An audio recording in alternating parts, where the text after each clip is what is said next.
ठीक है, आज 12th क्लास है ना, पहला चैप्टर बातचीत का क्वेश्चन आंसर और सारांश पूरा चैप्टर विश्लेषण के साथ पढ़ेंगे। चलो देखते हैं। पहला चैप्टर हमारा है बातचीत, है ना, जो कि बालकृष्ण भट्ट के द्वारा लिखा गया है। बातचीत बालकृष्ण भट्ट के द्वारा लिखा गया। इसको लिखने का याद करने का तरीका बता दें कि बातचीत जो है, हम बालक से बात नहीं करेंगे, है ना, बालक से बात नहीं करेंगे तो निबंध नहीं लगेगा, तो निबंध हो गया। ठीक है, निबंध क्या हो गया, निबंध हो गया, निबंध नहीं लगेगा, निबंध। बातचीत के लेखक बालकृष्ण भट्ट जी है और ये क्या है, एक निबंध है, क्या है। ठीक है, इस पार्ट का थोड़ा सारांश की और थोड़ा सा विश्लेषण करते हैं। ये हुआ सारांश, एग्जाम में आता है लिखने के लिए। तो प्रस्तुत कहानी, ये जो कहानी है बातचीत कहानी, ये प्रस्तुत कहानी बातचीत के लेखक महान पत्रकार बालकृष्ण भट्ट हैं। यानी ये बालकृष्ण भट्ट के द्वारा ये जो लिखा गया है निबंध। ठीक है, बालकृष्ण भट्ट का आधुनिक हिंदी गद्य के निर्माताओं में नाम आता है। यानी ये जो है बालकृष्ण भट्ट जी हैं, इनका जो नाम जो है आधुनिक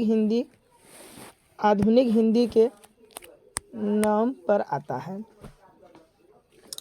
यह नाम आता है। बालकृष्ण भट्ट जी जो है बातचीत, यानी बालकृष्ण भट्ट जी बातचीत के निबंध के माध्यम से, यानी बातचीत जो है, यानी बातों की शैली को बताने के लिए निबंध के माध्यम से मनुष्य को, है ना, मनुष्य की ईश्वर द्वारा दी गई अनमोल वस्तु वाक शक्ति का ही इस्तेमाल करने को बताते हैं। यानी ये जो मनुष्य के द्वारा जो एक अनमोल वस्तु है, जो हमारे बोलने की ये शक्ति दी हुई है, वाक शक्ति, इसको बोलना कैसे है, उसको इस्तेमाल करना कैसे है, उनके बारे में हमारे बालकृष्ण भट्ट जी ने बताया। महान लेखक बताते हैं कि यदि मनुष्य में वाक शक्ति, यानी बोलने की शक्ति ना होती तो हम नहीं जानते कि, है ना, हम नहीं जानते कि इस सृष्टि का क्या हाल होता है। यानी अगर मनुष्य में बोलने की कला, अगर बोलने की शक्ति नहीं देता तो पता नहीं, कि लेखक कहते हैं कि हमें पता नहीं होता कि हम क्या जाने, शायद यह सृष्टि गूंगी हो जाती। ऐसा लगता कि सब यहाँ पर पूरे गूंगे हैं, सब शांत हो जाते हैं। सब लोग, जितने भी लोग मानो लुंज पुंज की अवस्था में कोने में बैठे दिए गए होते। यानी अगर इस संसार में किसी को वाक शक्ति, बोलने की शक्ति नहीं होती, कोई बोल नहीं सकता, तो ऐसा लगता है कि पूरा संसार जो है गूंगी हो गया है। और यहाँ के लोग जो है इधर से उधर से कहीं कोने में पड़े मिलते, कोई आपसी अपने से बात नहीं कर सकता, अपनी भावनाओं को एक दूसरे पर प्रकट नहीं कर पाता। लेखक बातचीत के विभिन्न तरीके भी बताते हैं। लेखक ने बातचीत के विभिन्न तरीके, यानी बातचीत की शैली, यानी बातचीत करने की शैली बहुत रूपों में बताया कि घरों में घरेलू बातचीत कैसे होता है, भाषण का बातचीत कैसे होता है, मार्केट में मतलब बाज़ारों में बातचीत कैसे होता है, दो सहेलियों की बातचीत कैसा होता है, दो बुढ़ों की बातचीत कैसा होता है, दो बुढ़ियों की बातचीत कैसा होता है ना।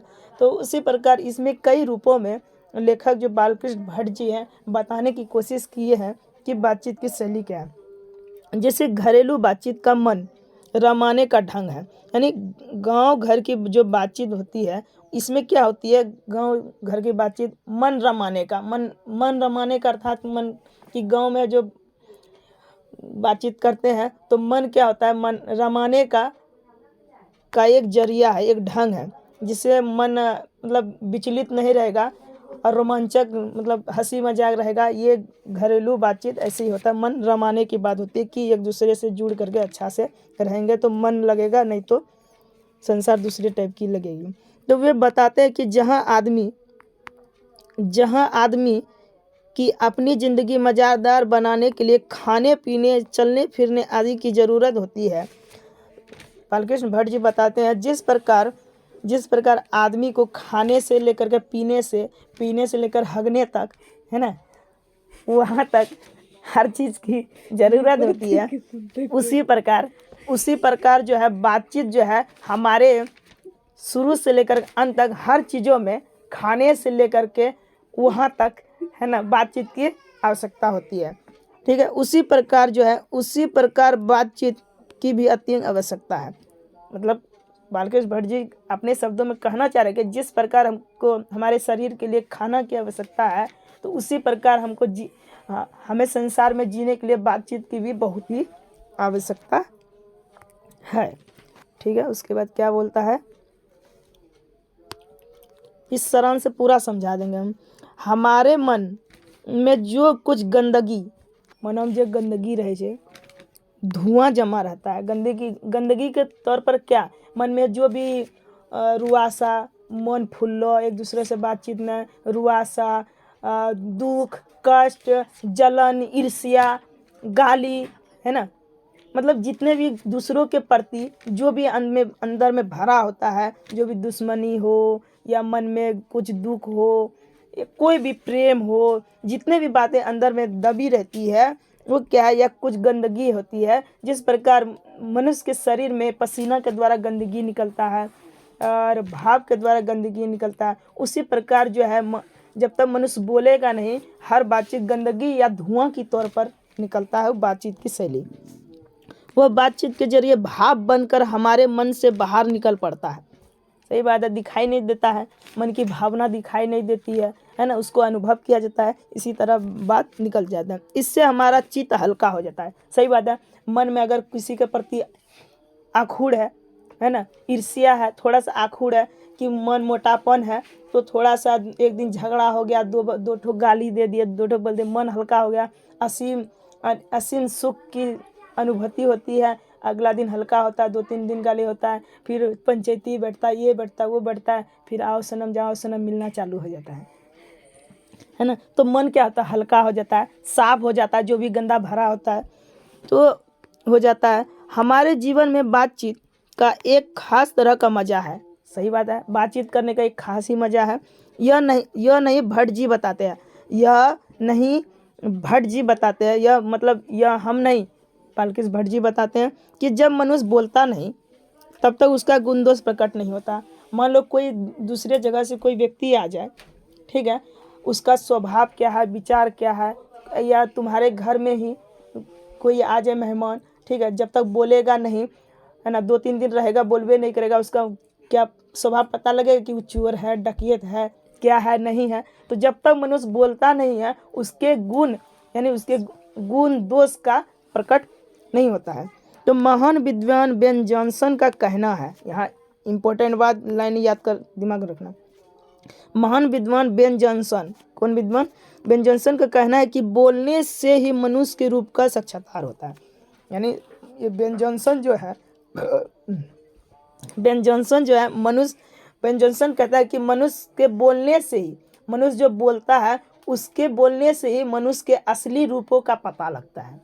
असली रूप का, मान लो कि किसी के अंदर में वो क्या है क्या नहीं है, जब तक बोलेगा नहीं तो असली रूप कैसा पता लगेगा, चोरवा है कि डकैतवा है कि मन खराब है ना, अंदर में कैसा कैसा है। तो वे कहते हैं कि 4 से अधिक की बातचीत, वे कहते हैं कि 4 से अधिक की बातचीत केवल राम रमोवल की जाएगी। मतलब 4 से अधिक बातचीत जो होती है, बेन जॉनसन का कहना है कि बोलने से मनुष्य का जो है असली रूप का पता लगता है, साक्षात्कार होता है। और वे कहते हैं कि 4 से अधिक कोई बातचीत करता है, 4 आदमी मिलकर के 4 से अधिक मिलकर आदमी बातचीत करता है, वो सिर्फ राम रमोवल है, हंसी मजाक वाला गप है, मन बहलाने वाला गप। राम रमोवल का मतलब है मन बहलाने वाला बात रहेगा। यूरोप के लोग जो होते हैं, यूरोप के लोग का बातचीत का हुनर है, यानी वहाँ के जो यूरोप के लोग होते हैं, उस देश के लोगों को जो है बातचीत करने का एक ऐसा हुनर होता है। क्या होता है, हुनर होता है, उसके अंदर कला होती है कि बातचीत का हुनर है, जिसे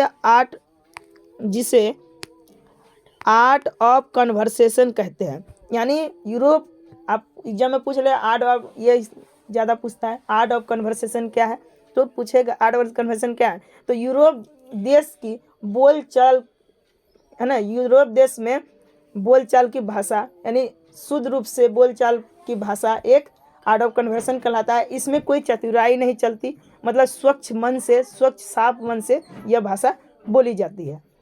ठीक है, यही यूरोप की भाषा है।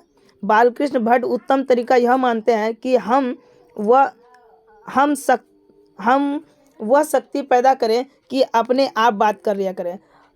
बालकृष्ण भट्ट जी बोलते हैं कि सबसे अच्छा बातचीत करने का उत्तम तरीका वही हो सकता है कि मनुष्य जो दूसरे से बातचीत करने के बजाय वो खुद से बात कर ले, मन ही मन बातचीत करे, उससे उत्तम तरीका कोई हो नहीं सकता। बालकृष्ण भट्ट जी का यही कहना है।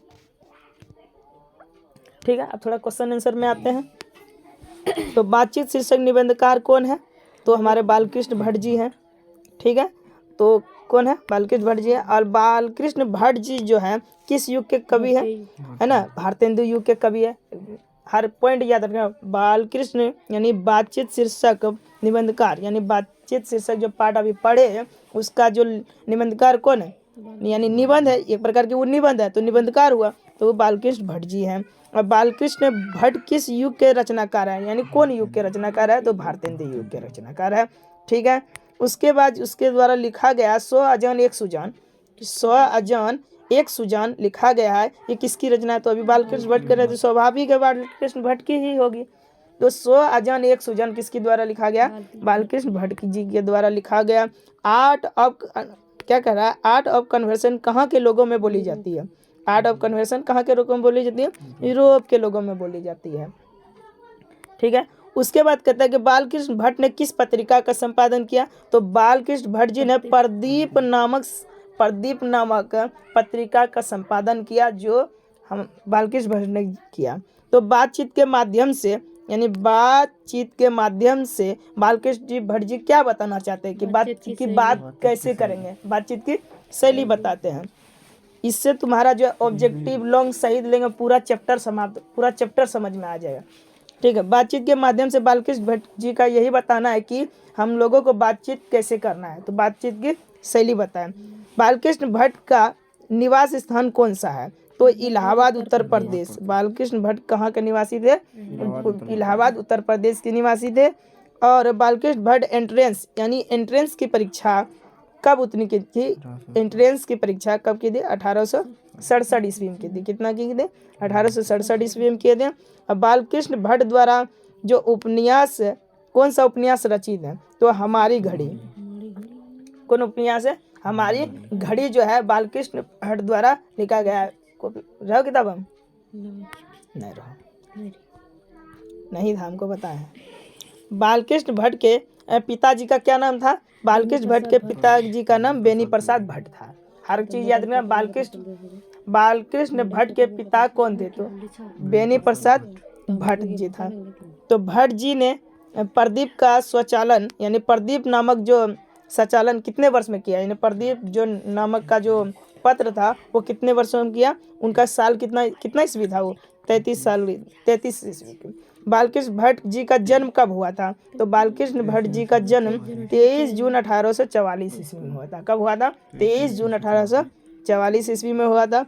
बालकृष्ण भट्ट की मृत्यु कब हुई थी? तो बालकृष्ण भट्ट जी की मृत्यु कब हुई थी? 20 जुलाई 1914 ईस्वी में हुई थी। कब हुई थी? 20 जुलाई 1914 में हुई थी। बालकृष्ण भट्ट की माँ का नाम क्या था? तो बालकृष्ण भट्ट जी के माँ का नाम पार्वती देवी था। क्या था? पार्वती देवी था। और बातचीत के जरिए भाव बनकर क्या बाहर निकल जाता है? क्या निकल जाता है? जो भी अंदर में गंदगी होती है, मवाद होता है, धुआं होता है। मवाद मतलब गंदगी होता है, और धुआं यानी गंदगी और धुआं निकल जाता है। बातचीत के जरिए हमारे शरीर से क्या निकल जाता है? गंदगी और धुआं निकल जाता है। बालकृष्ण भट्ट जी ने किस शब्दकोश का संपादन किया था? यानी हिंदी शब्दकोश का, यानी हिंदी डिक्शनरी, जो हिंदी डिक्शनरी होता है उसमें शब्द, डिक्शनरी का जो हिंदी होता है, डिक्शनरी का हिंदी शब्दकोश होता है, तो उन्होंने हिंदी डिक्शनरी का संपादन किया था। मनुष्य में खाली जगह ना होती तो हम नहीं जानते कि इस गूंगी सृष्टि का क्या होता। कि यहाँ पर क्या देना कि मनुष्य में क्या नहीं होती तो जानते कि इस सृष्टि का गूंगी होती। तो हम अगर हमारे मनुष्य में वाक शक्ति ना होती, तो कि यह संसार पूरी क्या होती? गूंगी होती। असल बातचीत सिर्फ दो व्यक्तियों में के बीच हो सकती है, यह कथन किसका है? तो असल बातचीत दो ही व्यक्ति में हो सकती है, यह कथन एडिसन का है। और बेन जॉनसन का क्या कहना है कि बातचीत बोलने से जो है मनुष्य का जो असली रूप का पता चलता है, और 2 से अधिक यानी 4 आदमी को भी की जो बातचीत होती है वो राम रमोल होती है ना, मन बहलाने के लिए होती है। ठीक है। उसके बाद बात करने का हुनर किसके पास है? तो बात करने का हुनर बात करने का हुनर किसके पास है? यूरोप के देशों के पास है, यानी यूरोप के देश के लोगों के पास है। ठीक है। उसके बाद आता है क्या? सच है, जब तक मनुष्य बोलता नहीं तब तक उसका क्या प्रकट नहीं होता। जब तक बोलेगा नहीं तो उसका क्या प्रकट नहीं होगा? गुण दोष प्रकट, है ना। उस जब तक मनुष्य बोलेगा नहीं तो उसके अंदर गुण और दोष कैसे प्रकट करेगा? तो सही बात है। तो रॉबिन्सन क्रूसो नाम का व्यक्ति है ना, जो कितने वर्षों तक मानव का मुख नहीं देखा था, आदमी का मुख नहीं देखा था। तो रॉबिन्सन क्रूसो नाम का एक व्यक्ति था जो 16 साल तक आदमियों का मुख नहीं देखा था। वो किसके समूह पे रहा था? कुत्तों के जानवरों के समूह में रहा था, और जो कि जानवरों की हर भाषा को समझ गया था। ठीक है। अब थोड़ा सा क्वेश्चन की ओर जाते हैं, जिससे तुम सबका क्या होगा, पूरा चैप्टर का विश्लेषण हो जाएगा। ठीक है। अगर हम में वाक शक्ति ना होती तो क्या होता? बहुत सरल है। अगर हम में बोलने की शक्ति ना तो क्या होता? पूरा संसार गूंगी हो जाता। पूरा संसार क्या होता? गूंगा हो जाता। और आदमी सब क्या होते? लुंज पुंज हो जाते, इधर उधर भटकते। लुंज पुंज होने का मतलब इधर उधर भटकते, कहीं कोने में पड़े मिलते, यही होता। और क्या हो सकता है? और किसी का गुण दोष प्रकट नहीं, आपस की गुण दोष बारे में प्रकट नहीं करते, पूरा संसार गूंगी हो जाता ना, बोल नहीं पाता। बस यही होगा, और क्या होगा? चलो देखते हैं। अगर हमें वाक शक्ति न होती तो समस्त यानी पूरा सृष्टि यानी पूरा संसार गूंगी प्रतीत होती, गूंगी दिखाई देती। सभी लोग है ना, सभी लोग चुपचाप बैठे रहते। सही बात है। किससे बात करते? चुपचाप बैठे रहते हैं। और हम जो बोलकर एक दूसरे के सुख दुख के बारे में बात करें, है ना, जो भी सुख दुख के बाद होता है, जो भी सुख दुख का बाद होता है ना, जो भी उसका क्या होता है, अनुभव प्रकट होता है। और वह शक्ति ना होने के कारण, अगर वो बोलने की शक्ति ना होगी कारण, है ना, एक दूसरे से कहा सुन भी नहीं पाते हैं। सही बात है। वह बोलने की शक्ति नहीं तो एक दूसरे से कह नहीं सकेगा, नहीं बोल सकेगा, तो क्या सुनेगा? नहीं पाते। और नहीं अनुभव होता। क्या अनुभव होता? कि वो आदमी कैसा है, ये आदमी कैसा है, बोलेगा तब ना अनुभव होगा। नहीं अनुभव कर पाते, तो जिसके कारण क्या है, पूरी संसार यही सब होता है। यही सब लिखना है, कुछ नहीं है।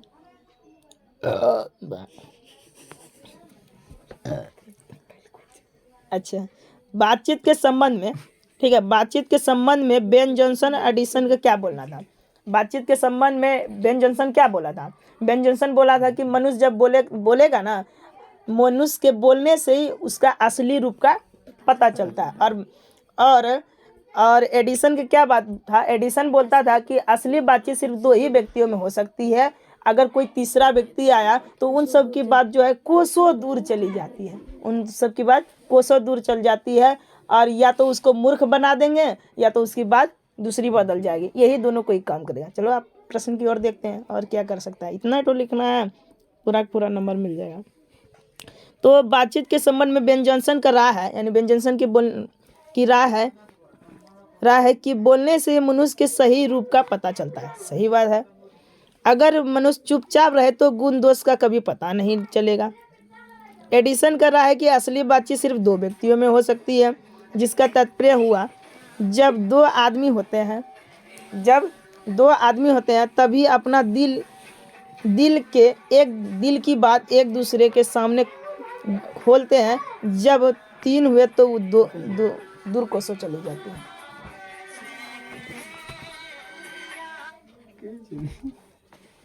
है ना। तो जब 2 व्यक्ति हो, जब 2 आदमी कोई बातचीत गुपुर सुपुर गप सप होगा ना, तो वो उन सब का गप सप क्या होगा? बंद करो उसका, लाइट बंद कर दो। जब देखना कि 2 व्यक्ति के साथ अगर बातचीत होगा ना, तो 2 व्यक्ति गप होगा, तो समझना गुपचुप वाला गप होगा। गुपचुप वाला गप समझते हो? कनफुसकी वाला भितरिया गप चलेगा, या तो 3-4 टाइप का गप चलेगा। या तो किसी का बहन बेटी के बारे में गप चलेगा, या कोई पुतहुआ के बारे में बात चलेगा, या 2 ठो आदमी होगा तो आपस में प्रेम वाला गप चलेगा। यही सब 2 आदमी में। तीसरा आदमी कोई आता है ना, तो आएगा तो उसके बाद दूसरों कोसों दूर चला जाएगा, या तो उसको मूर्ख बना देगा या तो बात बदल जाएगा। तो सबका क्या होता है, गुपचुप वाला गप चलता है ना। बड़ी मस्त आनंद दिया। ठीक है, अगला क्वेश्चन देखते हैं। ये क्वेश्चन आप लिख लोगे, कोई दिक्कत नहीं होगा। ठीक है, चलो।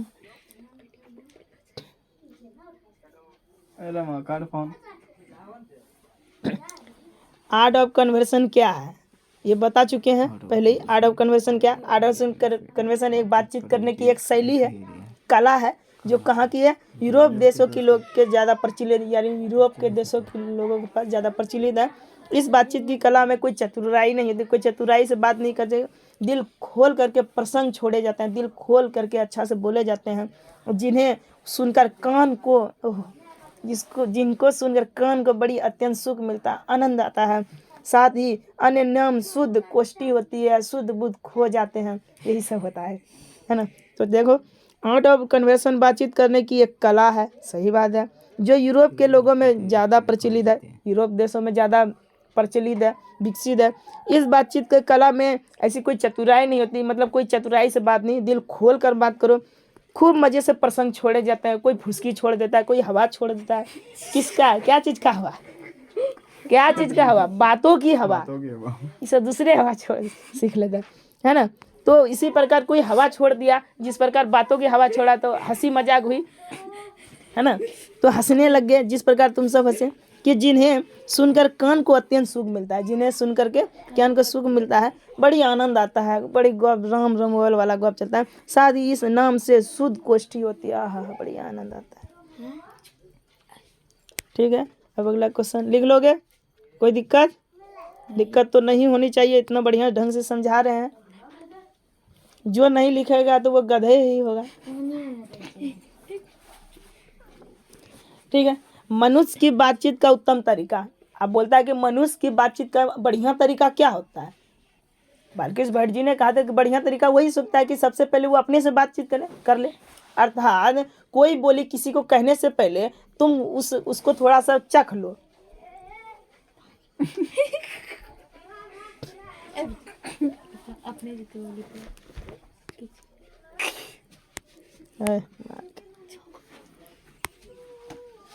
अच्छा की बात और देखते हैं, मनुष्य की बातचीत का उत्तम तरीका क्या हो सकता है। मनुष्य की बातचीत का उत्तम तरीका क्या हो सकता है ना। तो मनुष्य की बातचीत का उत्तम तरीका क्या हो सकता है, इसके द्वारा वह कैसे अपने लिए नवीन, है ना, सर्वथा नवीन संसार की रचना कर सकता है। सही बात है।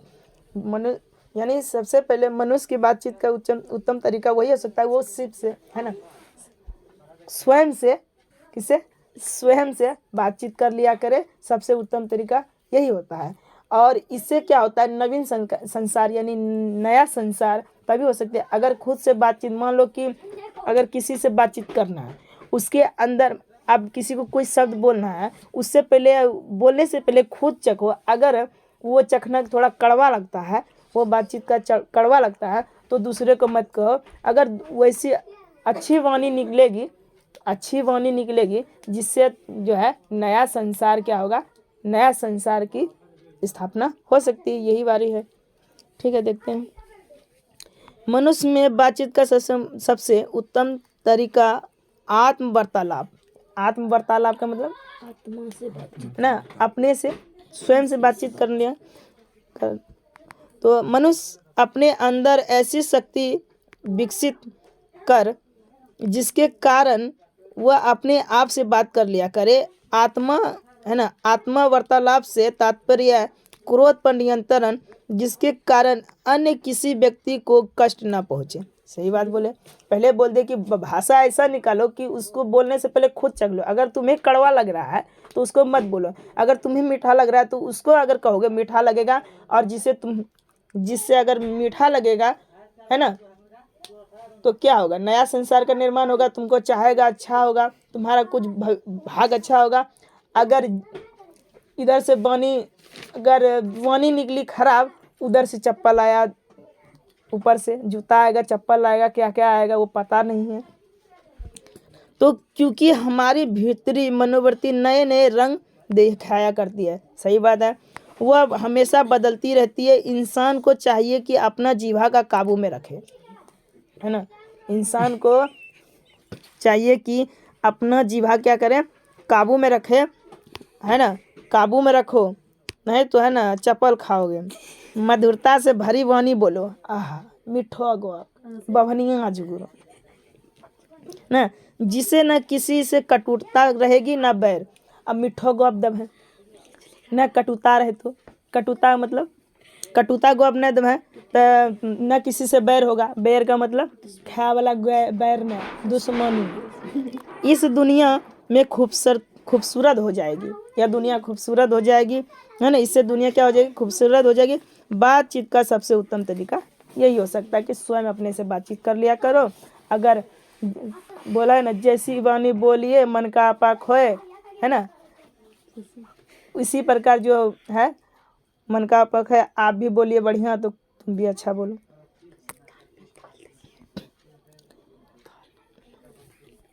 ठीक है, ये सब क्वेश्चन हो गया। अब व्याख्या करने के लिए आता है 5 नंबर में, है ना। तो बोलता है कि हमारी भीतरी मनोवृत्ति नए नए रंग दिखाती है। वह प्रपंचात्मक संसार का एक क्या है रे, बड़ा भारी आईना है, जिसमें जैसी चाहो वैसी सूरत देख लेना कोई दुर्घट बात नहीं है।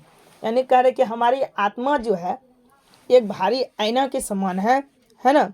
और हमारा आत्मा जो है नए नए चीज़ दिखाया करती है। तो इसमें जैसी जैसी चीज़ देखोगे, आत्मा के अंदर जैसी भाव देखोगे, जैसा उत्पन्न करोगे, वैसा ही तुमको संसार दिखाएगा और नए नए नवीन का संसार। कहता है कि प्रस्तुत पंक्तियां विद्वान, है ना, जब कोई व्याख्या करने वाली बात आ जाए तो लिखना कैसे है ये सीख लो। प्रस्तुत पंक्ति ये लिखना है कि यह पंक्ति विद्वान लेखक, है ना, बालकृष्ण भट्ट के द्वारा रचित बातचीत शीर्षक निबंध से लिया गया है, ऐसे लिखना है।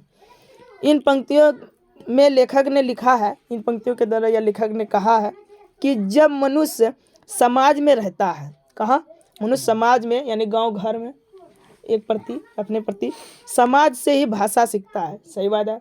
सबसे पहले भाषा का विकास कहाँ सीखेगा, समाज में सीखता है ना। उससे पहले समाज से पहले अपने परिवार से सीखता है।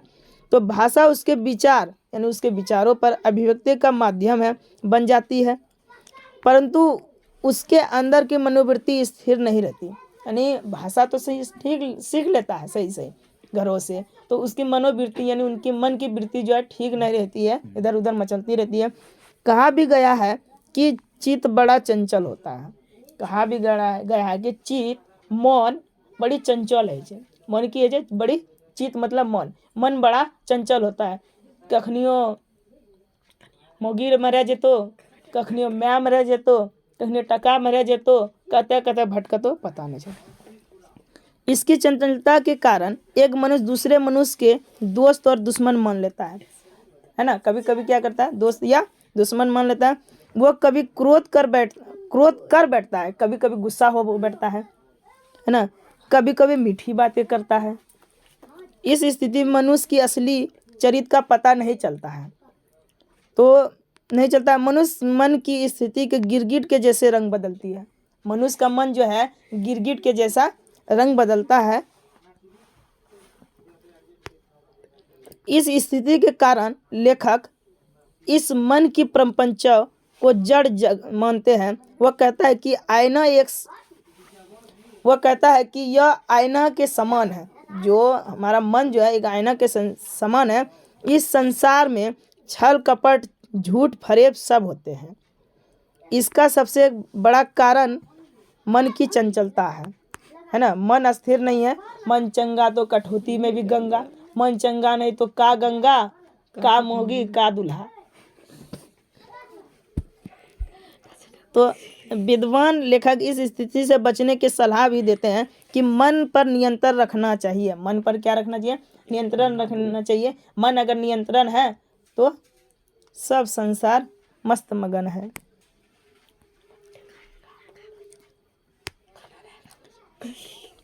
ठीक है। सच है जब तक मनुष्य बोलता नहीं तब तक उसका गुण दोष प्रकट नहीं होता है। सच है जब तक मनुष्य बोलता नहीं तब तक उसका गुण दोष यानी है ना कोई भी गुण दोष प्रकट नहीं होता। सही बात है। इस व्याख्या, ये लाइन दिया रहेगा, इसका व्याख्या करना है। तो व्याख्या कैसे करना है, सबसे पहले लिख देना है कि प्रस्तुत पंक्ति यानी जो पंक्तियाँ दी गई है ये जो है लेखक बालकृष्ण भट्ट के द्वारा बातचीत शीर्षक निबंध से लिया गया। इतना तो लिखना ही लिखना है। निबंध के माध्यम से यानी लेखक के माध्यम से, निबंध के माध्यम से बातचीत की एक विशेष तरीका होता है जिसके कारण मनुष्य आपस में प्रेम से बातें कर उसका आनंद उठाते हैं। आहा। परंतु मनुष्य जब बचाल हो जाता है, बचाल मतलब अधिक बोलने वाला, मनुष्य जब आराम आराम से बोलो, मीठा बोली बोलता है, बड़ी मन भाव जाता है ना। जब बचाल बोले बर्री जकरा कहे छे। अथवा बातचीत के दौरान अपने आप पर काबू नहीं रख पाता है, गप छोड़ रहा है, डिंग हाँक रहा है, गप पे गप दे रहा है, बातचीत का कोई सीमा नहीं है, तो वह दोष। परंतु जब वह बड़ी संजीदगी से सलीके से बातचीत करता है, बड़ी अच्छा से बातचीत करता है, तो वह गुण है। कोई भी व्यक्ति अगर कोई बढ़िया से बात कर रहा है, शांतिपूर्वक अच्छे से और हर बात सोच समझ कर रहा है, तो वो एक प्रकार का गुणी आदमी है। समझना, मनुष्य के चुप रहने के कारण उसके चरित्र का कुछ पता नहीं चलता, परंतु वैसे ही कुछ बोलता तो उसकी वाणी के माध्यम से गुण दोष प्रकट होने लगता है। यही लिखना है। तो ये चैप्टर समाप्त हुआ। इसमें पहला चैप्टर का इतना ही प्रश्न है। तो आप चलते हैं नेक्स्ट चैप्टर की ओर। उसने कहा था बड़ी मस्त कहानी है ना। इस कहानी में कर्म के बारे में, कर्म के प्रति निष्ठापूर्वक और प्रेम के प्रति बलिदान की भावना को उत्पन्न किया है ना, जो कि ये शर्मा जी लिखे हैं, चंद्रधर शर्मा जी गुलेरी। इस पाठ का सारांश के रूप में है ना आप लोगों को पूरा कहानी हम समझा देते हैं। ठीक है, देखते हैं क्या कहा जाता है। कहानी कहाँ से चालू होती है, कैसी है कहानी है। कहानी का सारांश अमृतसर है ना नगर के चौक बाजार से में एक 8 वर्षीय सिख बालिका है ना, लड़की क्या वर्ष का 8 वर्षीय, और एक 12 वर्षीय सिख बालक के बीच छोटे से वार्तालाप से शुरू होती है। वाह वाह। कहने का मतलब यह जो कहानी है, भीड़ भरे अमृत बाजार का समय था, वहाँ से जो है सिख यानी सरदारनी जो होती है उसकी बच्ची है ना, 8 वर्ष की बच्ची थी और 12 वर्ष का एक लड़का था है ना। वो जो उनके बीचों में वार्तालाप ने गपशप चलते आ रहा था मार्केट में। ठीक है, दोनों ही बालक बालिका अपने मामा के यहाँ आए थे। दोनों मामा के यहाँ आए थे। बालिका व बालक दोनों सामान खरीदने बाजार आए। ये कि बालक मुस्कुरा कर बालिका से पूछता है। दोनों मामा के यहाँ आए थे, बालक बालिका आराम से दोनों रास्ते में वार्तालाप करते जा रहा है। 8 वर्ष की लड़की, 12 वर्ष का लड़का खूब मजे लेते गप सब मारते जा रहा है रास्ता में। बाजार का अमृतसर का बाजार। ठीक है, तो बालक मुस्कुरा करके बड़ी स्माइल दे करके लड़की की तरफ देख करके पूछता है कि तोर सगाई भै गेलो है ना, मतलब क्या तेरी कुड़माई हो गई। कुड़माई का मतलब सगाई हो गई। इस बात पर है ना, इस पर बालिका कुछ आंखें चढ़ाकर धत कर दौड़ गई और लड़का मुंह देखता रह गया। बेचारा बड़ी खूबसूरत सुंदर लड़की बढ़िया थे, देखल के पूछी लेल के बढ़िया सुंदर छे, पूछी ली बियाह सियाह है लेकिन ना बियाह शादी है लेकिन बियाह शादी क्या लबो। तो जहने पूछल के तोर सगाई भेलो, लड़की आँख चढ़ा गए, कहने गुस्सा से आँख चढ़ा के बोले भाग ले, भाग धत हो गई और भागती चली गई। तो लड़का बेचारा की मुख ताकते रही, मुख देखता रहेगा। यह दोनों बालक बालिका दूसरे से कभी किसी दुकान पर कभी नहीं, मतलब कभी कहीं टकरा जाते थे, मतलब कभी दुकान पर, कभी खोमचे वाले पर, कहीं दही वाले पर, कहीं सब्जी वाले पर, मीट के दुकान इधर उधर, मतलब जहाँ मन तहाँ कभी कभी टकरा जाते थे। टकरा जाने का मतलब क्या हुआ है, टक्कर नहीं खाता था, यानी कभी कभी भेड़ हो जाता था। तो बेर बेर जब भी भेड़ होता था ये के प्रश्न पूछता था, तो सगाई भाग गई। वही प्रश्न वही उत्तर, वही प्रश्न फिर उत्तर में वही धत कहकर भाग जाती थी। एक दिन बालक को फिर मिला उसको। एक दिन ऐसा हुआ कि बालक ने फिर वही प्रश्न पूछा और बालिका ने उसका उत्तर में लड़की की संभावना के विरुद्ध, है ना, लड़के की संभावना के विरुद्ध दिया और बोली हाँ हो गई की करी मैं तू हमारा बिया भाग ले हमारे। इस उत्तर को सुनकर लड़का चौंक पड़ता है। बेचारा कई दिन से आस लगे लो रहे कि हमार बिया भाग तो एक से है, आस लगे लो रहे। तो एक दिन अचानक, है ना, एक दिन अचानक लड़का चौंक पड़ता है और पूछता है कब हेलो कखनी भाग लो तोर बिया। लड़की कहती है कल्ले भाग ले देखे नहीं छे या रेशम के कढ़ा, रेशम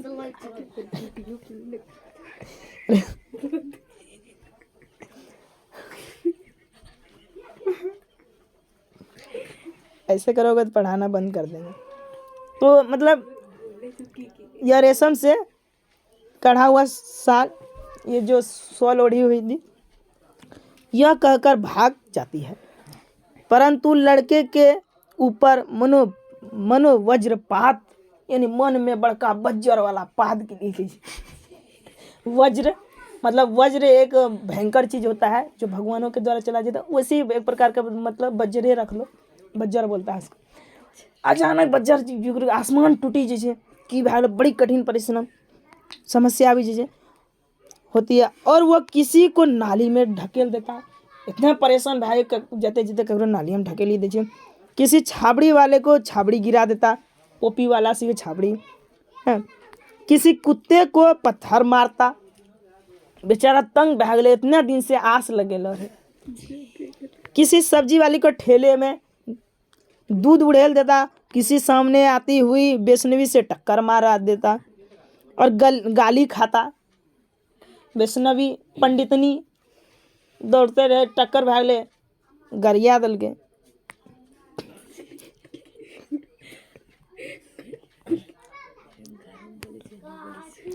है ना। तो कहानी का पहला भाग यही नाटकीय ढंग से समाप्त हो जाता है। पहला भाग तो यहीं तक था, है ना। अब इस बालक का नाम था लहना सिंह। देखो कितना देर के बाद बताया। कोई इस कहानी को सुनेगा, उस लड़का का नाम जानने की कोशिश करेगा, कब होगा जल्दी होगा, क्या था लड़का का नाम, है ना। उस लड़की का भी नाम जानने की कोशिश करेगा। कहानी इतना लंबा चौड़ा खींचता है इतना कि लड़का, अब देखो लड़का कौन है, लहना सिंह, और बालिका बाद में सुबेदारनी के रूप में, है ना, सुबेदारनी बन जाती है।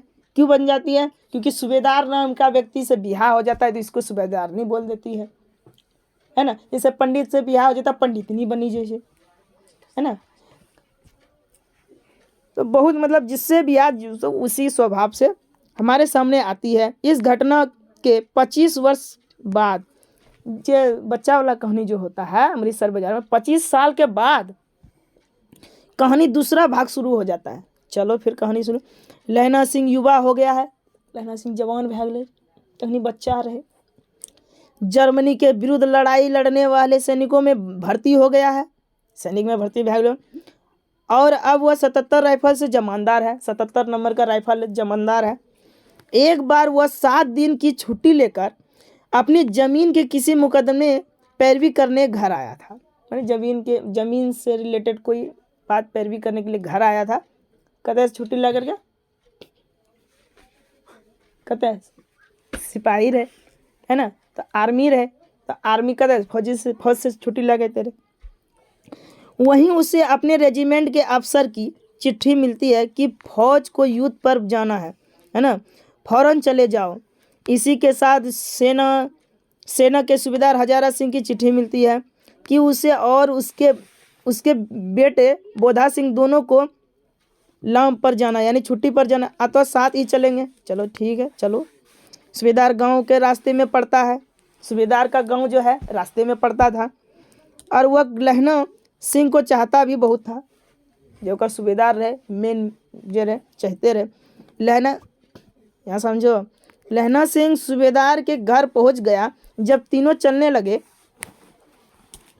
है ना, तीनों चलने लगे, तब अकेले तीनों चलने लगे, तब उसके बाद अकेले सूबेदार ने उसे कुड़माई हो गई वाला वाक्य दोहरा कर 25 वर्ष पहले की घटना याद दिलाती है। मतलब रास्ते में जा रहा है, सूबेदार जी का घर है, तो सूबेदारनी से विवाह उसी का हुआ था, है ना। तो रास्ते में जाता है लहना सिंह भेंट घाट करते हुए, तो उसके यहाँ भी चले जाता है, ठीक है। वहाँ पर जो लड़की वो पहचान लेती है लहना सिंह है, उसको बचपन की याद दिलाती है। लहना सिंह हमरा चिन्हला, मैं वह छियो। लहना सिंह बोलता है नहीं, हमें नहीं चिन्ह लियो, नहीं पहचाने के छत नहीं। तब याद दिला छिए, याद कर हमरा जहिया तू बैलगाड़ी के नीचा से बच्चे ले रहे, तो पूछते रहे तोर कुड़माई भै गेलो, मैं यानी तोर सगाई भै गेलो, याद नहीं आ रहा है। बहुत 25 साल के बाद है, फिर दोहरा किए 25 वर्ष की पहले घटना है, याद नहीं आ रही है। और कहती है कि जिस तरह उस समय उसने मेरे घोड़े और कहती है कि जिस प्रकार तुमने मुझे उस घोड़े के नीचे से तांगे के नीचे से बताया था, उसी प्रकार जो है ना, उसी प्रकार रक्षा की दी, उसी प्रकार उसके पति और एक मात्र पुत्र की भी रक्षा करे। वह उसके आगे क्या करती है, भीख मांगने लगती है, यही करेगी और क्या करेगी, है ना। वो उसके आगे भीख मांगती है, कैसे, अपना आंचल पसार कर भिक्षा मांगती है। क्या भिक्षा मांगती है कि यह बात लहना सिंह के दिल छू जाती है। कहना याद आती है, बाबू हमार प्रेमी है ना, हमार प्रेमिका, हमार लवर है ना, हमार दिल रुबा, इतना बड़का बात कही है ना। तो उसको जो है दिल की बात छू जाती है। लहना सिंह, इतना मैं अपने प्रेमी प्यार नहीं मिला, तो कम से कम इसका बात जो है पूरा कर सकूं। तो युद्ध भूमि पर उसने सूबेदारनी के बेटे को अपने प्राणों की चिंता न करके जान बचाई, है ना। युद्ध भूमि में जब लड़ाई हो रही थी, जर्मनी से लड़ाई हो रही थी, तो युद्ध भूमि में अपनी जान की बाजी लगाकर, अपनी जान की परवाह ना करके, है ना, उसकी जान बचाई। किसकी, उन सूबेदारनी की पति यानी सूबेदार को का और बोधा सिंह की, बोधा सिंह था ना। हाँ। पर इस कोशिश में वह खुद घातक रूप से है ना घायल हो गया, मतलब पूरा घायल हो गया। उसने अपने घाव पर बिना किसी को बताए कसकर पट्टी बांध लिया और इसी अवस्था में जर्मन सैनिकों के मुकाबला करता रहा। कितना भी कुछ हुआ, गोली लगा, जख्मी, खून निकल रहा है, तो कपड़ा फाड़ करके बांध लिया। बिना मतलब शत्रु पक्ष यानी शत्रु के पक्ष की पराजय के बाद, यानी शत्रु को उसने मार काट करके पूरा पराजय कर दिया, हरा दिया। उसने सूबेदारनी के पति और उसके पुत्र की गाड़ी में सकुशल बैठा दिया, ठीक है। और चलते हुए कहा, बैठा, ठीक है मैं ठीक हूँ। अब गाड़ी चलते हुए बैठा दिया और कहते हुए क्या, सुनिए तो सूबेदारनी को चिट्ठी लिखो तो मेरा मत्था टेकना लिख देना। सूबेदारनी को अगर चिट्ठी लिखोगे तो मेरा मत्था टेकना लिख देना, और जब घर जाओ तो कह देना मुझसे जो उन्होंने कहा था। मुझसे जो उन्होंने कहा था, किसने, सूबेदारनी ने, है ना, लहना सिंह को जो कहा था वह मैं कर दिया। क्या कहा था, है ना, बच्चा की रक्षा करने के लिए, पति की रक्षा। सूबेदार पूछता ही रह गया, उसने क्या कहा था। गाड़ी चल दी। सूबेदार बेचारा पूछते रह गए की कहल कर बतावे हमरा, तो गाड़ी चल गए फुरसने। बाद में उसने बजीरा से पानी मांगा और कमर बंद खोलने को कहा। कमर जो बंधा हुआ था, गोली लगा था पसीने से, खोलने को कहा, क्योंकि वह खून से तर हो गया था। है ना, पूरा लथपथ हो गया। मृत्यु के निकट होने पर जीवन की, जब लहना सिंह मृत्यु के निकट आ रहा था, निकट यानी मृत्यु, आप देखो कि मृत्यु होने वाली है, होने पर जीवन की सारी घटनाएं चलचित्र के समान हो गई, यानी चलचित्र यानी फिल्म के समान उसको दिखाई देने लगी। यानी जब कोई मरेगा ना तो पूरा घटना जितना भी जिंदगी में वो किया है, मेन घटना उसको फिल्म की तरह याद दिलाने लग जाएगा। तो उसी प्रकार वो अंतिम वाक्य जो उसने मुंह से निकला हुआ था, अंतिम वाक्य की बोले रहे, याद रखिए, उसने कहा था, उसके बाद अखबार में छिपा। अंतिम बात बोल रहे उसने कहा था, है ना। इसके बाद अखबार में छपा कि फ्रांस और बेल्जियम 18वीं, है ना, 68 सूची मैदान में घाव से भरा 77 नंबर सिख राइफल जमींदार सिंह। इस प्रकार अपनी बचपन की छोटी मुलाकात में हुए परिचय, उसके मन के सूबेदारनी के प्रति प्रेम उदित हुआ था। उसके कारण उसने अपनी सूबेदारनी के द्वारा कहे वाक्यों को स्मरण रख, यानी जो बात कहा था कि बच्चा का मतलब पति और मेरे बच्चे की रक्षा, स्मरण रख करके उसके पति और पुत्र की रक्षा की और अपनी जान दे दी, क्योंकि उसने कहा था। कहानी भी इसलिए इसी का नाम उसने कहा था। तो चलो आप थोड़ा ऑब्जेक्टिव के आज शायद ज़्यादा नहीं कर पाएंगे, है ना, ऑब्जेक्टिव के अनुसार। चलो आप इसका, उसने कहा था कहानी के कहानीकार कौन है ना, तो उसने कहा था कहानी के कहानीकार चंद्रधर शर्मा गुलेरी जी हैं, ठीक है। उसके बाद हिंदी का पहला श्रेष्ठ कहानी कौन सी है, तो हिंदी का सबसे पहला श्रेष्ठ कहानी उसने कहा था गद्य का विकास किस काल में होता है। ये जो गद्य की विकास है यानी किस काल में, आधुनिक काल में हुआ था। ये जो कौन सी, ये जो कहानी है उसने कहा था किस काल में रची गई थी, तो आधुनिक काल में रची गई थी। उसने कहा था कहानी किस वर्ष लिखी गई, तो उसने कहा था कहानी किस वर्ष लिखी, 1915 ईस्वी में लिखी गई। वेरी वेरी इंपॉर्टेंट लगा लो इस क्वेश्चन को। कीरत सिंह कौन है, कीरत सिंह दो कौन था, तो लहना सिंह का भतीजा था। लहना सिंह का क्या था, भतीजा था कीरत सिंह।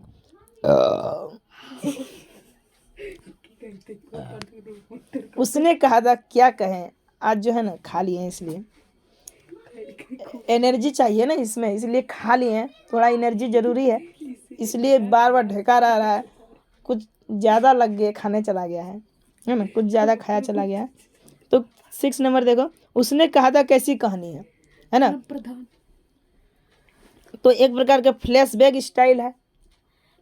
फ्लैशबैक स्टाइल का है, यानी फ्लैशबैक स्टाइल का मतलब क्या, बीता हुआ चीज़ फ्लैशबैक के दौर पर आ रहा है ना, फिल्म के दौर पर आ रहा है।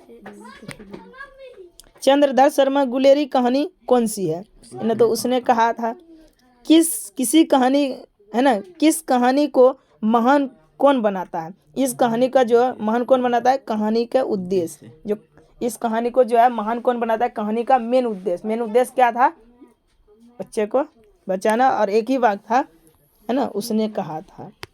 चंद्रधर शर्मा गुलेरी जी किस युग के कहानीकार हैं, चंद्रधर शर्मा गुलेरी किस युग के कहानीकार हैं, तो प्रेमचंद युग के।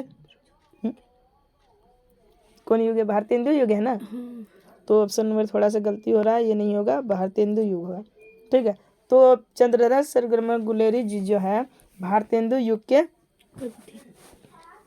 कहानीकार हैं। उसने कहा था कहानी कितने भागों में बांटी गई है, तो उसने कहा था 5 भागों में बांटी गई है। इसको थोड़ा इंपॉर्टेंस से याद रखो।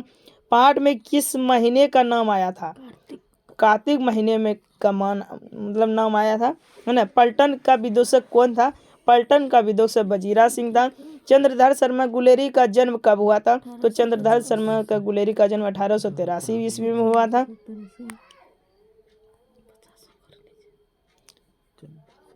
तो जन्म हो रहा है ना। चंद्रधर शर्मा गुलेरी की वृत्ति क्या है, उनकी वृत्ति क्या थी, तो अध्यापन था, यानी वृत्ति उसका पेशा क्या था, वृत्ति का मतलब पेशा क्या था, वो अध्यापन थे, है ना, एक प्रकार का अध्यापन करते थे, अध्यापक थे।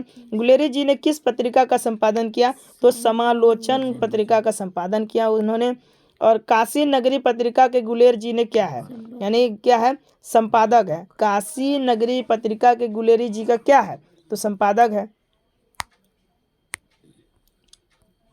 ठीक है। कुछ दूर जाकर लड़के ने पूछा, क्या पूछा रे, क्या पूछा, तोर बिहा भाग लो, मतलब सगाई भाग लो, बिहा ना हेलो, है ना। तो उसके बाद लड़की और लड़की में भेंट कहाँ हुई थी? भेंट, यहाँ भेंट होगा, डो होगा, ठीक है। लड़की और लड़का भेंट कहाँ हुई थी? चौक में हुई थी, है ना। कहाँ हुई थी? चौक में हुई थी। लहना सिंह किस देश की ओर युद्ध कर रहा था? लहना सिंह कौन मरे से युद्ध करते रहे? इंग्लैंड मरे से युद्ध करते रहे। और केकरा से करते रहे? जर्मनी से युद्ध करते रहे। लहना सिंह का सिर किसकी गोद में था? तो वजीरा सिंह के गोद में था, और उसे कहा था वजीरा पानी पिला दो। लड़की कहाँ रहती थी? लड़की कहाँ रहती थी? अंतरा सिंह, है ना, अंतरा सिंह की बैठक में, अंतरा सिंह की बैठक में।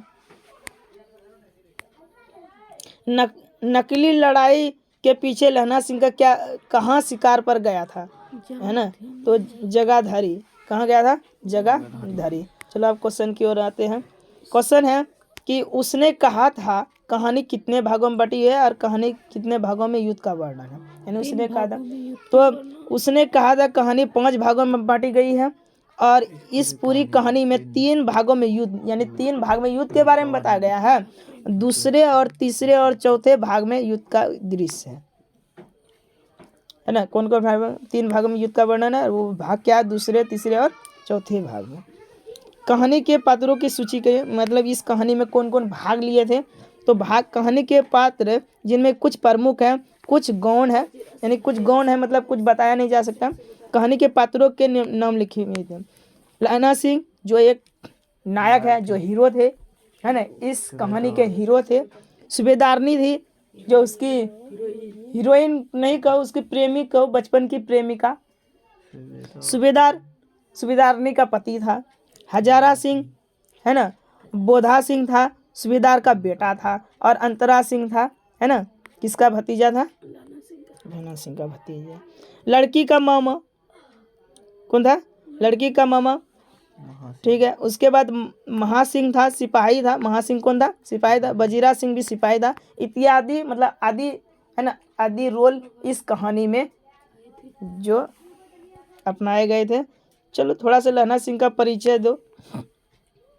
अब उतना पढ़ने से ही तो क्वेश्चन छपरी में चला जाएगा, है ना। लहना सिंह का परिचय अपने शब्दों में दे, यानी लहना सिंह के बारे में अपने शब्दों में बताइए।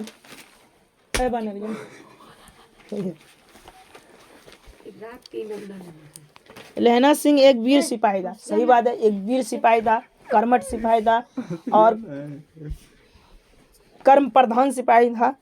वह, उसने कहा था कहानी का एक प्रमुख पात्र, यानी उसने कहा था प्रमुख पात्र, यानी वहाँ का प्रमुख पात्र था, एक नायक है, हीरो है। इस कहानी में क्या है? वो हीरो है। लेखक ने कहानी में उसके चरित्र की पूरी तरह उभारा है, यानी लेखक ने कहानी में जो है लहना सिंह के पूरे चरित्र के बारे में पूरा उघार कर रखा है, उभारा है। कहानी में उसके चरित्र को निम्नलिखित व्यवस्था पर सामने आई है, ठीक है। कहानी में कहाँ कहाँ उसकी व्यवस्था सामने आई है, ठीक है। अब देखते हैं। तो कहानी का नायक, कहानी समस्त घटनाक्रम लहना सिंह के आसपास ही घटता है, ठीक है। कहानी जो है पूरा घटना जो है लहना सिंह के अगल बगल में ही घूमता है, इधर गिद्र ही घूमती है, जिससे यह स्पष्ट होता है कि यह कहानी का प्रमुख पात्र नायक है। सही बात है, लहना सिंह के इधर गिद्र ही घूम रहे, तो इसका स्पष्ट रूप से समझा जा सकता है कि इस कहानी का हीरो लहना सिंह है। सच्चा प्रेमी, लहना सिंह एक सच्चा प्रेमी है। बचपन में उसके हृदय में एक अनजान भावना ने जन्म लिया, तो प्रेम था। यद्यपि उसे अपना प्रेम न मिल सका, लेकिन फिर भी उसने सच्चाई के उस अपने हृदय में, है ना, फिर भी उसने अपने सच्चाई के रूप में, प्रेम तो नहीं मिल सका, फिर भी उसने सच्चाई के रूप में अपने हृदय में बसा गया, ठीक है। बहादुर और निडर भी था। ऑप्शन में लिखना, पॉइंट में लिखोगे ज़्यादा नंबर निकला। बहादुर तथा निडर भी था, बहादुर तथा निडर, है ना। लहना सिंह बहादुर तथा निडर व्यक्तित्व का स्वामी है, तभी तो बैठे रहने से बेहतर युद्ध को समझा था। क्या बैठे क्या रहेंगे, युद्ध से लड़ो, युद्ध करो। वचन पालन था, है ना, वचन पालन था, वचनबद्ध था। सूबेदारनी लहना सिंह से अपने पति और बेटे के प्राणों की रक्षा करने की बात कही थी, लेकिन कहना लहना सिंह ने उसे एक वचन की तरह निभाया और इसके लिए अपने प्राण निछावर कर दिए। यानी इनका जो है लहना सिंह का चरित्र कई रोलों में आया, कई रोल निभाया इन्होंने। प्रेम के रूप है ना, कर्तव्य के रोल निभाया और इस कहानी का हीरो के रोल निभाया। बहादुर था, है ना, निडर था। तो इस प्रकार पॉइंट में लिखोगे तो एक भी नंबर नहीं कटेगा। तो पाठ से लहना और सूबेदारनी के संवादों को एकत्रित करें। कह रहे कि पाठ से जो है, अब उस पाठ में जो पढ़े हो इस कहानी में लहना सिंह और सूबेदारनी के बातचीत का बारे में लिखे। चलो क्या सब बातचीत किया। तो बचपन का संवाद, पहले बचपन के संवाद बदल के रहे, बचपन से स्टार्ट कर, है ना। तेरा घर कहाँ है? मगरे में। और तेरा? माझे में। यह कहाँ रहती है? अंतरा सिंह की बैठक में। वे मेरे मामा होते हैं, मैं भी मामा के यहाँ आया हूँ। ठीक है। उनका घर गुरु बाजार में है। कहाँ है? मामा का घर गुरु बाजार में है। इतने में दुकानदार लड़के ने मुस्कुरा कर पूछा। इतने में दुकानदार, यानी दुकानदार के पास गए, बातचीत हिले। तो लड़के ने मुस्कुरा कर पूछा, तेरी कुड़माई हो गई? इस पर लड़की कुछ आंख का चढ़ा कर धक्कर कर दौड़ गई, भाग गई। ठीक है। सूबेदार के अब वहाँ थोड़ा संवाद हुआ, मतलब सूबेदारनी का संवाद के बारे में बोले कि वहाँ कहाँ कहाँ बातचीत हुआ है। पहला बातचीत, उसके बाद दूसरा बातचीत कहाँ हुआ? सूबेदार के घर का संवाद, सूबेदार के घर के यहाँ हुआ। मुझे पहचाना? नहीं, तेरी कुड़माई हो गई, धत कल हो गई। सूबेदारनी कह रही है, मैंने तेरे को आते ही पहचान लिया, तुम्हारे आगे मैं अंचल पसारती हूँ। यही सब बातचीत हुआ। और भी लिख सकते बढ़ा चढ़ा के। ठीक है। अब थोड़ा सा क्वेश्चन आ गया, इसी चैप्टर को आज तक कर देंगे, बस हो गया। कल देखते नहीं या रेशम से काढ़ा हुआ सालू, वह सुनते ही लहना का क्या प्रतिक्रिया हुआ? ऐसा जो सुना तो क्या सब हुआ? मान लो कि कोई लड़की, मतलब किसी लड़का को अचानक कहा दिया कि हो गया, वो खूब प्रेम करता है, अचानक कहा देता है कि मेरी शादी हो गई, तो लड़का कैसे क्या क्या प्रतिक्रिया करेगा? अवाक हो जाएगा, है ना। चलो, कल देखते नहीं यह रेशम से गढ़ा हुआ साला, है ना, साला नहीं है रे, सालू है रे, बड़ी दिक्कत हो जाए। सुनते ही लहना को काफी क्या हो गया? गुस्सा आया। साथ ही हाथ में दर्द हो गया, साथ ही वह उसे अपनी सुध बुध खो बैठा, साथ ही अपना सुध बुध खो बैठा। इसलिए घर वापस आते समय एक लड़के को नाली में धकेल दिया। अचानक सुध बुध आवाज हो गया। एक खोमचे वाले को खोमचा यानी पापड़ी वाला पापड़ी बिखेर दिया। एक कुत्ते को पत्थर मारा। एक सब्जी वाले जो रहे ओकरा में दूध उड़ेली दिल के रहे।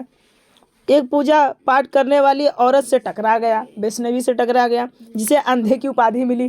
कहते हैं अंदाज है ना। तब जाकर वो घर पहुंचा। यही सब हुआ, और क्या होगा। ठीक है। आप क्वेश्चन देखते हैं। कह रहे कि जाड़ा क्या है? मौत है। निमोनिया से मरने वाले को मुरब्बे नहीं मिला करते। इसका मतलब क्या हुआ? अब देखो, यहाँ इस कहानी में क्या हो रहा है? जाड़ा क्या है? मौत है। और निमोनिया से मरने वाले को मुरब्बे नहीं मिला करते। वजीरा सिंह इस कथन का आशय करता है कि वहाँ युद्ध के मैदान में अत्यधिक ठंडा पड़ रहा है। उस समय युद्ध के मैदान में ठंडा पड़ रही है, जिसके कारण ऐसा लगता है कि मानो उसकी जान ही निकल जाएगी। वैसे भी इस स्थिति में इतने लोगों की निमोनिया हो रहा है कि उन्हें मरने के लिए स्थान भी नहीं मिल रहा है। तो मेन आशय बताते हैं, इस शॉर्ट में लिखा हुआ है कि उसमें जो है वजीरा सिंह जो कह रहा था कि देखो भाई, तुम जो है अब बढ़िया से ख्याल रखो, अपना स्वस्थ रखो। तुम जो बार बार बोधा सिंह की सब कपड़ा उसको दे दिए हो, है ना, सब कपड़ा उसको दे दिए, उसको ठंड से बचा रहे हो, ठंड से तुम कांपोगे। और एक बात जान लो कि ठंड अगर लग जाएगा तो निमोनिया हो जाएगा, और निमोनिया जब हो जाएगा उसको धरती भी नसीब नहीं होती है ना। धरती भी मरने के बाद मुरब्बे नहीं होते, मतलब मरने के बाद धरती भी नसीब नहीं होती। तो इसी प्रकार यह वाक्य स्पष्ट समझा जा सकता है कि लहना सिंह जो है निमोनिया हो जाता, जिसके कारण क्या होता कि धरती भी नसीब नहीं होती है। और ये लहना सिंह बोधा सिंह की हर वक्त रक्षा करता था। यही कथन का आशय है। ठीक है। दूसरा आता है, कहती है तुम राजा हो मेरे मुल्क को बचाने आए हो, वजीरा के इस कथन से किसकी ओर संकेत किया है? तो वहाँ की जो कहती है तुम राजा हो, मेरे मेरे मेरे को बचाने यानी मेरे मुल्क को बचाने आए हो, वजीरा ने इस कथन में फ्रांस की मैम की ओर संकेत करता है कि फ्रांस की मैम जो होती है उसके बारे में वहाँ संकेत करता है।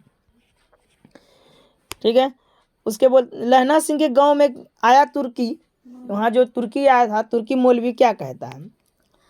ठीक है। लहना सिंह के गांव में आया तुर्की मौलवी कहता था कि जर्मनी वाले बड़े पंडित होते हैं, वे वेद पढ़ पढ़ के विमान चलाते हैं, बंदूक चलाते हैं, विद्या जान गए हैं। मंडी में बनियों की बहकत था कि डाकखाने से रुपया निकाल लो, सरकार राज आने वाली है। वहाँ पर मतलब मंडी में बातचीत हो रहा था कि अब सरकार राज आने वाली है, अपना अपना जो है बैंकवा से खाता निकाली ले, है ना, खाता निकाली ले, बैंकवा से पैसा निकाली ले।